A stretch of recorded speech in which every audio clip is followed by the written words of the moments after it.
എടാ രായപ്പ ഒന്ന് എഴുന്നേറ്റേ. എന്താ അമ്മേ? എടാ ചാക്കോ ഒരു ടിഫിൻ കാരിയരുമായി പോകുന്നത് കണ്ടു. അവൻ ആർക്കായി ചോറ് കൊണ്ടുപോകുന്നു? നമുക്കെന്താ? അങ്ങനല്ല മോനെ, അത് ഒന്ന് എഴുന്നേറ്റ്, ഞാൻ പറയാം. നമ്മളിതൊന്ന് അറിഞ്ഞിരിക്കണ്ടേ? എന്തിന്? നീ ഒന്ന് പോയി അന്വേഷിച്ചിട്ട് വന്നേ. ഈ അമ്മ ഒരിടത്ത് കിടക്കാൻ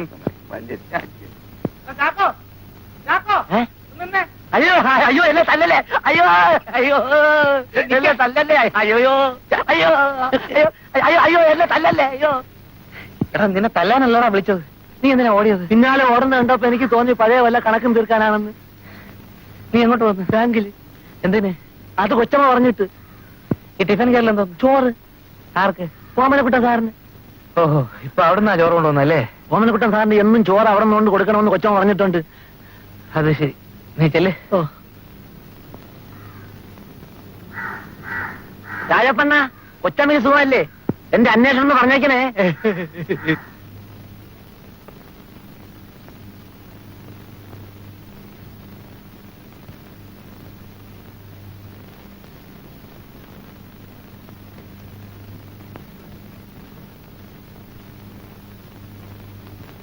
അല്ല, കഴിക്കുന്നില്ലേ?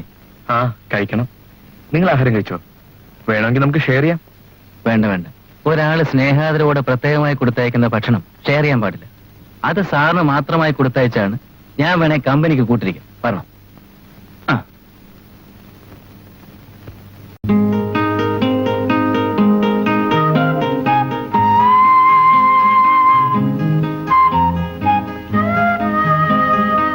ചാക്കോ, എങ്ങനെയുണ്ട് ആള്?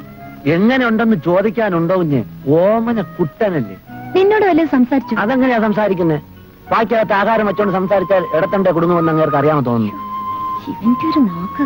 ദേ, ആ പാത്രം ഞാൻ കഴുകി വെച്ചോളാം. അത് വേണ്ട, കൈയോടെ ഞാൻ കഴുകിക്കോളാം. ദേ വെള്ളത്തിൽ കാണിച്ചാലുണ്ടല്ലോ, ഇവിടുന്ന് ആരും ആഹാരം എടുത്തു തന്നെ? കുഞ്ഞ്.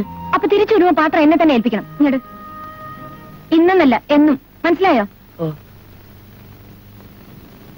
അയ്യേ, കേട്ടിട്ട് എനിക്കൊന്ന് ഛർദ്ദിക്കാൻ വരുന്നു. ചേട്ടാ, ഇത് നല്ല കൂത്ത്. ആഹാരം കൊടുത്തയക്കുന്ന മഹേശ്വരി അമ്മയ്ക്ക് ഛർദി വരുന്നില്ല, അത് കഴിക്കുന്ന ഓമനക്കുട്ടന് ഛർദി വരുന്നില്ല, പിന്നെ നിങ്ങൾക്ക് മാത്രം എന്തിനായി ഛർദി വരുന്നത്? എന്ന് പറഞ്ഞാൽ എന്റെ മെമ്പറെ, നിങ്ങളൊന്ന് ആലോചിച്ച് നോക്കി. ലോകത്ത് എവിടെയെങ്കിലും കേട്ടരുള്ളതാണോ ഇത്?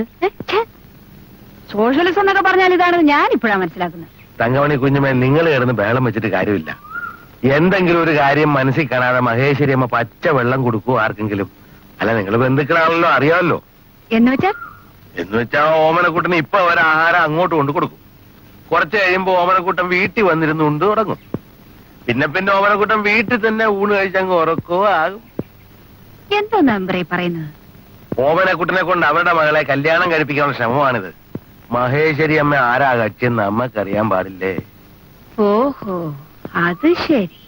ആഹാ, അപ്പൊ നിങ്ങൾക്ക് ഈ ബുദ്ധി ഇതുവരെ പോയില്ല. ആദ്യത്തെ ദിവസം ചോറ് കൊണ്ടുപോയപ്പോഴേ എനിക്ക് കാര്യം മനസ്സിലായി.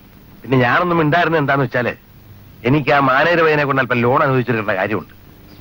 അപ്പൊ മഹേശ്വരി അമ്മയുടെ മരുമനായി കഴിഞ്ഞാല് എന്റെ പണി അല്പം കുറഞ്ഞു കിട്ടുമല്ലോ.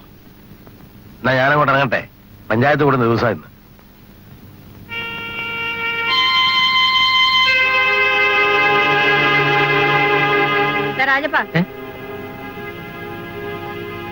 എന്താ അമ്മേ? നീ ആ ബാങ്കിലോട്ട് ചെന്ന് മാനേജരോട് നാളെ ഇങ്ങോട്ടൊന്ന് വരാൻ പറ. എന്ന് പറഞ്ഞാൽ അയാളെങ്കിൽ വരുമോ? ആ, ബാങ്കിലിട്ടിരിക്കുന്ന എന്റെ കാശിനെ പറ്റി സംസാരിക്കാനാണെന്ന് പറഞ്ഞാൽ മതി. എന്നാലും ആ കാശിന്റെ കാര്യം എന്റെ അടുത്ത് പറയരുത്.